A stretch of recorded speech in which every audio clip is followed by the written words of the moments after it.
Bonjour à tous et bienvenue sur CDV pour ce troisième tutoriel consacré à Lightroom. Aujourd'hui, nous voyons en détail les quelques outils que nous n'avons pas détaillés dans les deux vidéos précédentes. Je vous rappelle, dans la première vidéo que je vous incite à regarder avant si vous ne l'avez pas fait, nous avons parlé essentiellement des réglages de base au niveau de l'exposition. Dans la seconde vidéo, on a vu en détail le réglage des couleurs et des autres modules de développement. Aujourd'hui, on va passer en revue les quelques outils qui nous restent à voir et qui permettent de faire des réglages localisés au niveau de la photographie.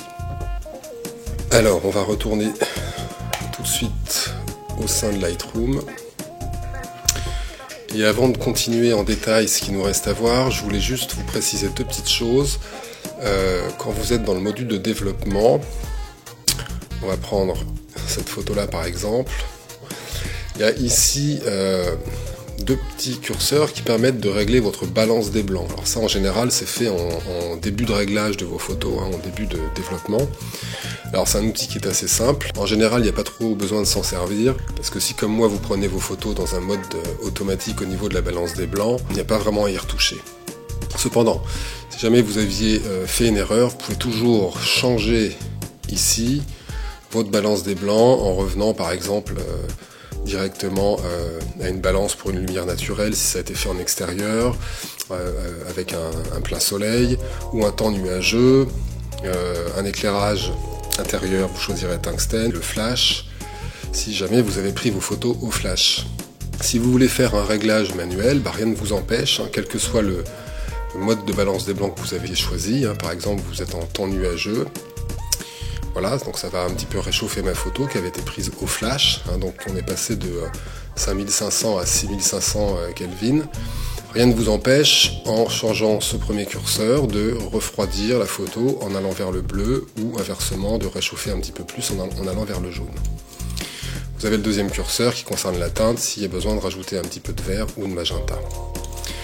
Il y a un petit outil ici, pipette, qu'on peut sélectionner, aller dans la photo et puis pointer un pixel ou une petite zone blanche. Alors là il n'y en a pas dans cette photo, mais si par exemple ici il y avait du blanc, je peux très bien dire au logiciel, voilà, ça c'est le vrai blanc je peux très bien dire au logiciel, ça c'est une zone qui est blanche dans la photo, donc tu vas régler ta balance des blancs de telle sorte que cette zone là soit blanche. Donc si je clique ici, voilà, le logiciel considère que l'endroit où j'ai placé la pipette est une zone blanche et donc il va régler automatiquement la balance en fonction de la zone sélectionnée.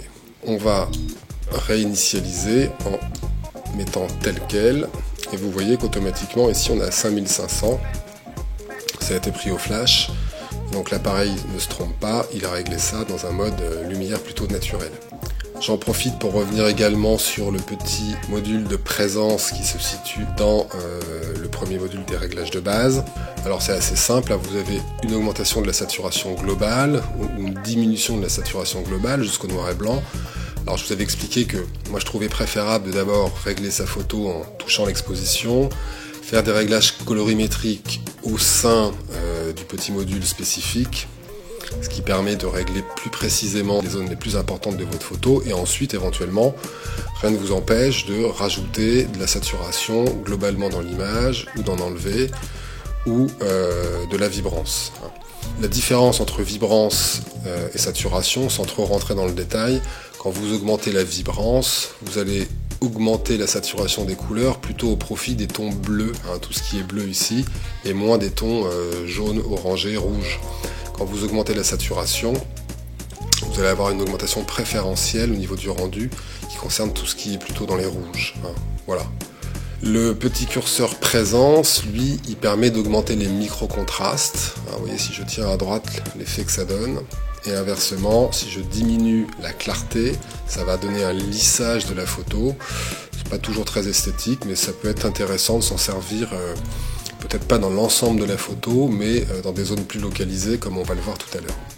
Cette parenthèse étant fermée, il me reste une dernière petite chose à vous dire. En fonction de votre version de Lightroom, pour ceux qui ont Lightroom CC ou même la version 6, et encore je suis pas sûr, je pense que ce petit curseur n'est que dans la version CC. Vous avez ici la correction du voile, s'il y a une zone de la photo qui vous semble voilée, ça peut être le ciel par exemple. Ça marche pas toujours très bien et surtout vous pouvez obtenir les mêmes effets en changeant d'autres paramètres dans votre photo.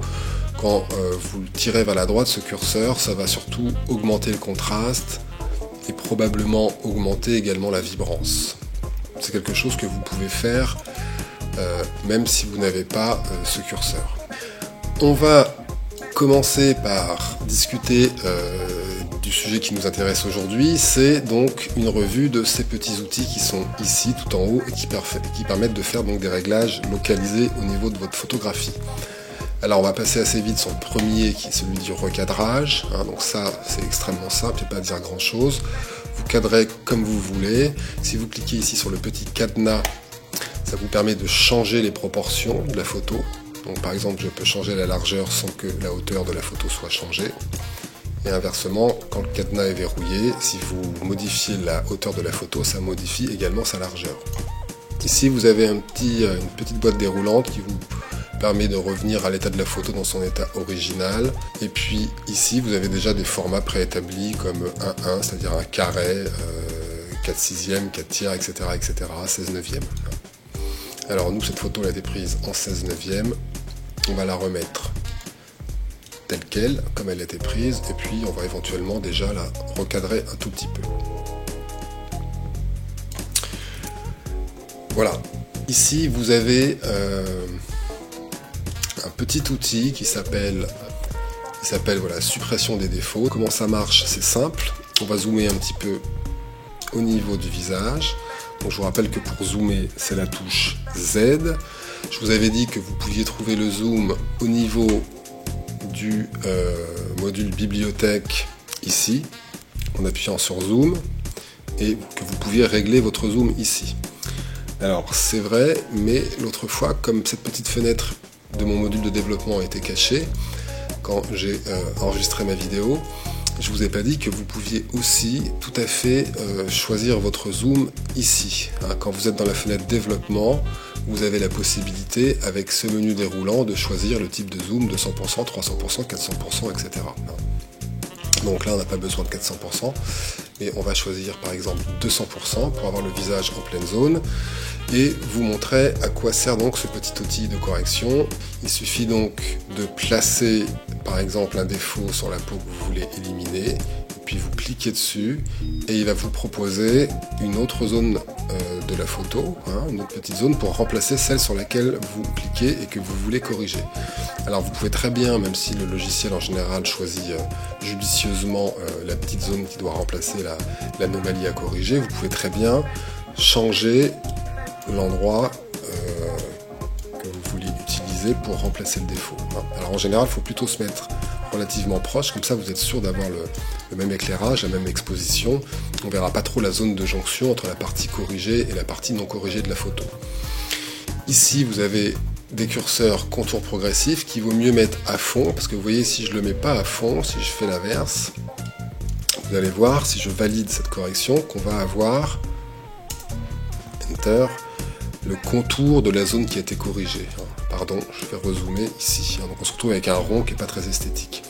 Si vous avez choisi un contour progressif, donc on va le remettre en contour progressif maximum, on va effacer cette première correction et recommencer.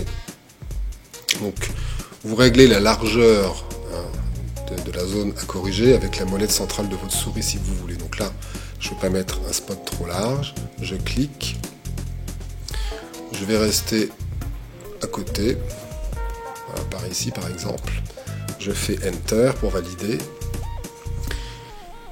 on lui laisse le temps de calculer un petit peu, et vous voyez que si vous zoomez à cet endroit là, si vous vous rapprochez, on va faire 300%, 400% même, vous n'allez pas trop voir, ou en tout cas beaucoup moins voir la zone qui a été corrigée. Donc une fois que c'est dézoomé, vous pouvez considérer que c'est invisible dans la photo. Alors si c'était une photo de portrait beaucoup plus rapprochée, c'est pas vraiment le type d'outil dont il faut se servir s'il y a beaucoup de choses à corriger au niveau de la peau. Pour ça, il vaut mieux choisir un logiciel de retouche spécifique comme Photoshop. Mais ça peut rendre service pour des petits défauts. Alors, une fois que vous avez fait des corrections, si vous voulez les éliminer, vous pouvez très bien revenir dessus et faire suppression, comme ceci. Si vous l'avez supprimé par erreur, commande Z pour annuler, et puis voilà, hein, si jamais vous en pointez plusieurs, on va comme ça pouvoir enlever un certain nombre de choses. Voilà, donc on les voit tous apparaître ici en blanc, hein, tous ces petits ronds, et puis on peut très bien, a posteriori, rechanger, hein, comme celui-ci. Je trouve qu'il n'a pas fait un bon choix au niveau de la couleur, donc je vais modifier à la main, voilà, comme ceci, et valider avec Enter. Voilà, il faut savoir que cet outil peut permettre de faire autre chose que des corrections de peau, hein. Si par exemple on va prendre au hasard n'importe quelle photo, tenez celle-ci par exemple. Voilà, admettons qu'ici il y a un objet qu'il faille retirer de l'image, hein. Vous pouvez très bien sélectionner cet outil, aller entourer cette pierre. Alors là on va agrandir la zone. On va peut-être pas prendre un contour aussi progressif. Voilà, et je décide que cette pierre doit disparaître. Alors, je regarde ce que me propose Lightroom. C'est vrai que là, ça a l'air d'être pas mal, mais je peux là aussi choisir, vous voyez, une zone de photo où il est plus judicieux.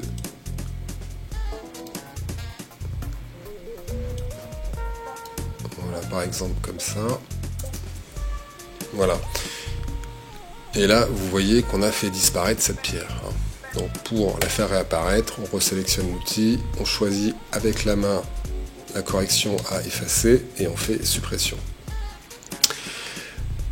Voilà, on va revenir à la photo précédente. Celle-ci. Alors je suis volontairement revenu à l'état original de la photo sans aucune correction, hein, donc j'ai effacé ce qu'on avait fait l'autre fois. Vous voyez qu'il n'y a aucun curseur qui est modifié dans la zone d'exposition. Donc je vais très vite régler l'exposition qui de toute façon est correcte sur cette photo, il n'y a pas grand chose à faire. J'enlève un tout petit peu de haute lumière au niveau de la peau. On va déboucher les ombres et puis régler le point au niveau du noir, voilà. Alors si vous vous rappelez, dans la première photo, j'avais volontairement utilisé un outil qu'on va voir maintenant dans le détail, qui est l'outil ici qu'on appelle filtre radial. Ça permet de travailler sur une zone ovalaire ou arrondie, hein, qu'on va tracer ici. On peut mettre où on veut dans la photo. Donc là, moi je vais chercher à travailler à l'extérieur du visage, donc je vais dessiner quelque chose d'ovalaire qui fait bien le contour du visage en le mettant à la taille souhaitée. Et puis j'ai à disposition en fait tous les paramètres qui sont là pour travailler à l'extérieur ou à l'intérieur de cette zone radiale. De base, logiquement, inverser le masque n'est pas coché, donc quand vous modifiez quelque chose, par exemple ici l'exposition, vous allez travailler à l'extérieur. Hein, donc là je baisse l'extérieur, et si vous inversez, ça va faire l'inverse, vous allez vous retrouver à avoir la baisse d'exposition à l'intérieur de la zone radiale. Je double-clique pour annuler ce paramètre. Je décoche inverser le masque parce qu'on va travailler à l'extérieur. Et puis je peux donc maintenant modifier tous les curseurs que je veux ici. Donc là en pratique ce que je voulais faire c'était augmenter, diminuer les ombres à l'extérieur. Voilà, pour pouvoir récupérer du détail dans les zones sous-exposées ici. Et qu'à la base, tout ça c'était noir, hein, on ne voyait même pas les petites zones lumineuses ici, hein, les petites maisons qui étaient éclairées derrière, on ne les voyait même pas. En ayant déjà débouché les ombres au module du développement des réglages de base, comme je l'ai fait précédemment, hein, ici, hein, j'ai débouché à 100%. Et là, avec cet outil-là, que je peux resélectionner ici à la main, vous voyez que j'ai à nouveau appliqué une modification au niveau des ombres. Donc là j'ai vraiment beaucoup diminué le contraste qu'il y avait initialement entre la luminosité du visage et l'arrière-plan. Ça me permet de limiter un petit peu cet effet flash qui était très flagrant au niveau du visage. Alors maintenant si je décide d'augmenter la saturation à l'extérieur, je peux aussi modifier ceci. Là, je peux très bien remettre un petit peu de contraste, remettre de haute lumière qu'à l'extérieur, et puis éventuellement la clarté.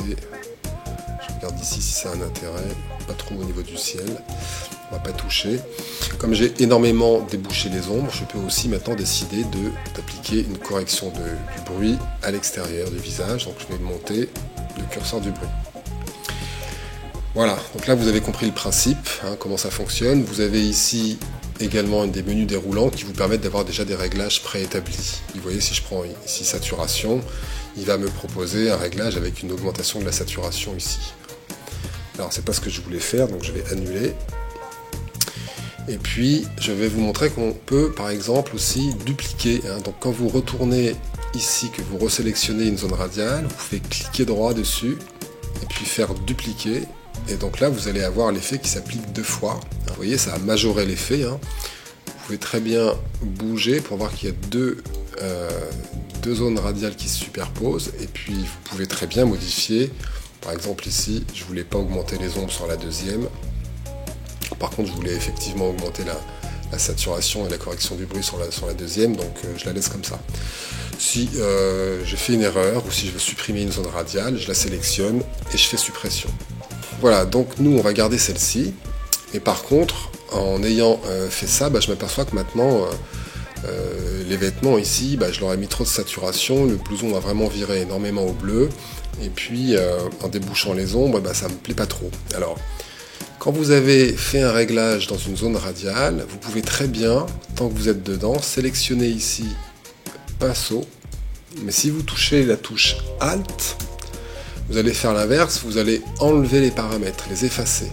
Donc là en pratique, si je touche, j'enfonce la touche Alt et que je passe mon pinceau sur cette zone-là, et en fait il va éliminer, effacer tous les paramètres que j'avais réglés, un débouchage des ombres, augmentation de la saturation, il va en fait les enlever sur cette zone-là. Voilà ce que je suis en train de faire là. Et vous voyez que le blouson qui était bleu va progressivement... Alors là, ça prend un petit peu de temps parce que ça demande du calcul. Hein, mais voilà, je m'assure de passer partout. Voilà, donc là, a priori, il a fini son travail. Donc, vous pouvez vérifier en posant la petite main sur le centre de la zone radiée. Et il va vous montrer en fait partout, hein, il va vous montrer en rouge partout où s'exerce l'effet. Et vous voyez qu'ici il y a des petites zones que j'ai pas bien effacées. Donc je peux très bien retourner avec mon outil pinceau, je reprends Alt et puis je repasse, voilà, sur les zones que j'avais oubliées.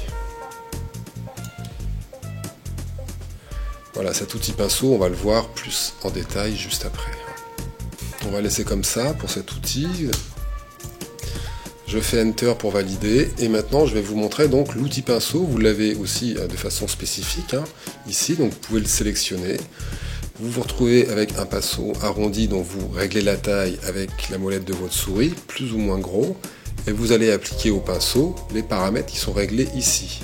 Alors de la même manière, vous avez des réglages préétablis que vous pouvez choisir, hein, comme éclaircir, assombrir, un blanchiment des dents par exemple, qui vous rajoute un petit peu d'exposition et baisse de la saturation là où vous passez le pinceau.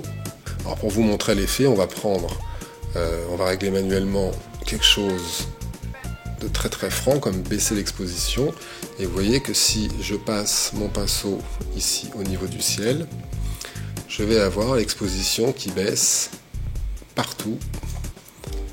Voilà, alors ça met un petit peu de temps parce que là, la photo qu'on est en train de travailler, elle est sur un disque qui est pas très rapide. Donc du coup, Lightroom, il met un petit peu de temps pour faire ses réglages. Mais vous voyez que du coup, je suis en train d'assombrir complètement les zones que j'ai passées au pinceau. Alors, ça, on va pas le garder. On va sélectionner le point de départ et faire suppression. Voilà. Mais par contre, je trouve que j'ai quand même trop débouché et trop coloré mes vêtements avec ce que j'ai fait tout à l'heure, même en passant le pinceau. J'aimerais bien en fait désaturer un petit peu plus uniquement les vêtements. Donc je vais réinitialiser les effets ici en double cliquant sur effet, hein, ça remet tous les curseurs au centre, et je vais baisser la saturation et je vais peindre les parties que je veux désaturer. Je voudrais avoir moins de bleu et moins de rouge là au niveau du cuir. Donc je passe partout. Alors vous voyez pas tout de suite l'effet parce qu'il met du temps à calculer, hein, mais vous allez voir que ça va se modifier progressivement. Alors j'évite la main que je veux pas désaturer, je fais le tour, hein, quitte à changer la taille de mon petit pinceau pour faire un masque le plus propre possible. Voilà, sur les bords ici. Et pour les contours, faut pas hésiter à régler ici. Hein, vous voyez que sous les réglages, vous avez d'autres petits curseurs. Il y en a qui s'appelle contour progressif. Quand vous le mettez à fond, le logiciel va être capable de détecter automatiquement les contours et de bien délimiter les zones traitées et non traitées. Si je veux vérifier que le masque est bien peint, je repose ma main dessus, j'attends. Et je vais voir apparaître en rouge toutes les zones que j'ai peintes. Alors là, je vois qu'il y a des zones qui sont un petit peu moins bien peintes, donc je peux très bien y retourner. Voilà, repasser ici, mais globalement, le masque a l'air d'être pas mal. Je peux très bien modifier les paramètres une fois que le masque est fait. Par exemple, je vais baisser complètement la saturation et vous voyez que du coup, ça passe complètement en noir et blanc. Donc ça me permet de voir que justement, il y a des petites zones là qui sont pas bien faites. Donc je peux y revenir. Hop.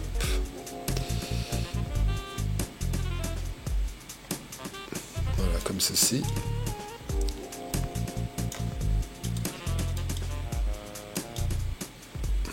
Voilà, une fois que j'ai vérifié que mon masque était parfait, je peux réajuster mes curseurs comme je le souhaite. Donc là, je vais remettre un petit peu de couleur. Je voulais pas complètement désaturer.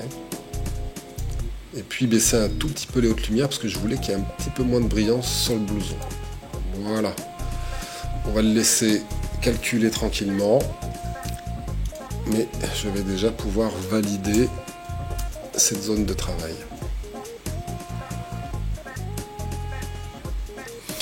Alors vous voyez qu'on est passé quand même de cette photo-là, la photo originale qui était très bouchée ici au niveau de l'arrière-plan, très très contrastée, où il n'y avait aucun détail dans le bas de l'image à gauche, à ceci, où on a pu faire apparaître un certain nombre de détails au niveau de l'arrière-plan, en débouchant les ombres, sans pour autant appliquer cet effet sur le blouson. Voilà, donc il nous reste deux petites choses à voir. Bon, comme je suis sur un portrait, je vais en profiter tout de suite pour vous parler de la correction des yeux rouges. Donc ça, j'imagine que vous savez ce que c'est. Je zoome sur un œil. Je déplace. Alors pour déplacer, il faut toujours cliquer sur la barre espace, ça vous donne la main. Quand vous avez un outil sélectionné comme celui-ci, vous cliquez sur la barre espace, vous bougez la photo et vous relâchez espace pour récupérer l'outil. Alors ce qu'il faut faire, c'est centrer l'outil sur un œil. Vous modifiez pareil sa taille avec la molette.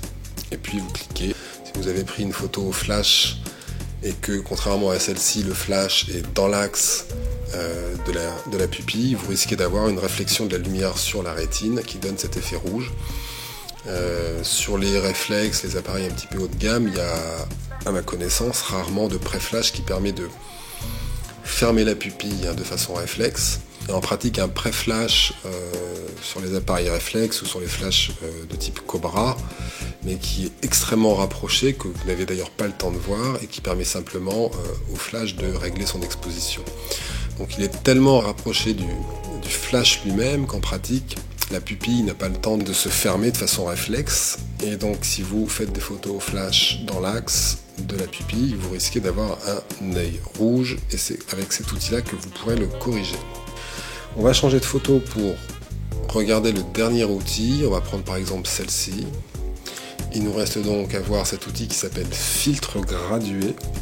C'est le même principe que le filtre radial ou que le pinceau, sauf que vous allez appliquer toutes les corrections que vous aviez dans les autres modules, mais sur un filtre gradué que vous allez sélectionner comme ceci, en tirant vers le bas ou vers le haut si vous voulez le faire dans l'autre sens.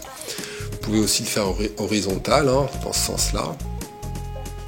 Je ne sais pas si vous arrivez à voir les lignes se déplacer, mais enfin vous pouvez très bien aller de gauche à droite ou de droite à gauche.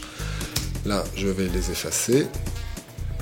l'effet s'exerce de l'extérieur jusqu'au centre. Hein, vous voyez ? Si je change l'exposition, que je la baisse, c'est dans la partie supérieure ici, hein, puisque j'avais réglé un filtre gradué en partant du haut. Voilà, si j'en fais un deuxième, vous voyez que l'effet s'arrête ici, à la moitié. Si vous resserrez le filtre, vous allez avoir quelque chose qui est moins progressif. Donc, par exemple, sur cette photo-là, si je veux, après avoir modifié par exemple les hautes lumières dans la photo, que je trouve trop hautes, hein, donc je vais baisser les hautes lumières ici. Je vais boucher un peu les ombres. Et si je veux remettre de la lumière dans la partie du ciel, et ben je prends mon filtre, je vais tirer vers le bas, ici. Par contre, je veux que l'effet s'exerce jusqu'à la ligne d'horizon, donc je vais resserrer, le remonter. Hein, je veux qu'il y ait une zone de jonction très nette, assez brutale. Donc je vais le faire le plus étroit possible, je vais le placer ici. Et donc là, l'effet d'augmentation des hautes lumières, parce que là je veux récupérer de la lumière, vous voyez, je vais monter, va s'exercer non pas de façon graduée, mais de façon assez brutale. Là, je désactive l'effet, vous voyez, le ciel qui redevient plus gris, je le réactive.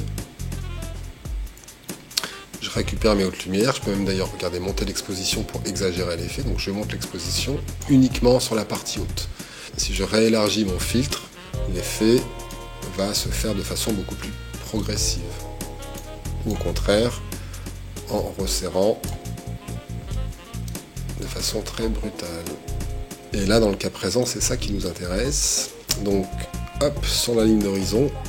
Et par contre, vous voyez que du coup, il s'exerce aussi sur le haut de la voile, et ça, c'était pas souhaitable. Donc ce que je vais faire, je vais sélectionner l'outil pinceau. Hein. Alors pas l'outil pinceau en lui-même, mais l'outil pinceau, l'option pinceau qu'il y a au sein de l'outil filtre gradué. Donc je prends le pinceau, et par contre, là je vais faire Alt pour avoir la possibilité d'effacer où je passe mon pinceau. Regardez, l'augmentation d'exposition.